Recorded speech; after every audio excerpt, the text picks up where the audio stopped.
Mi preocupacion ta ku turista nang nos ta dedica hopi na lama si sentensan lama e beach e solo pesai turista tingu bing igual tabay ta satura anto ore satura me se pensa riba otro atracción otro pilarnan económico pa Aruba pa viva de sei so turismo ta war pero kiko tim pa manhã pa nos futuro generação não já não tabay tramas hotel tabisando sei ao kiko ting mas pa Aruba por viva de jet.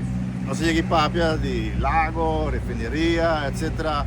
Esse não tem mais. Nós mesmos põe isso aí de nossa cabeça que se é bem mês é também um problema ou que nós estamos um hotel banage que o hotel não também hotel banage de refinery não também quer refinery com uma sala, etc. E de condomínio também. Correto. E nós mesmos pensamos mais pilarnan econômico.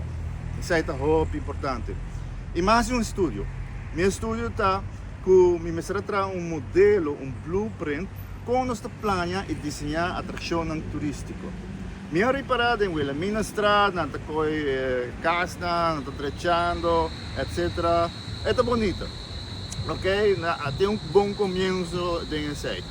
Então, nós está bem com ideia, mas nós não passamos nos meses modelo, blueprint, checklist. O que vamos deixar se para mim para por desaroyo, vamos planear e desenhar usando blueprint como te regalar a Aruba sei completamente.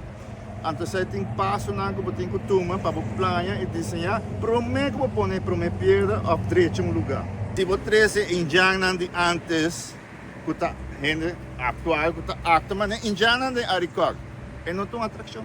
Algo simples, tem miners, mineiros não.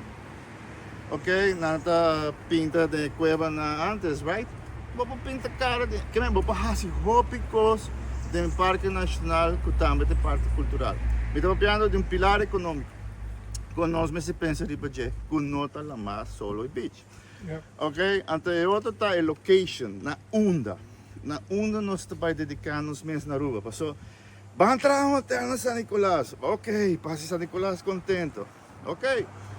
Vai sei, pero yung gente não está para modelo. Está gewoon ad hoc. Para portar para score ponto politicamente. Hopi bia. Pero me se punto do pueblo. Porque nos traja esse. Porque esse. Me se involucrar todos stakeholders.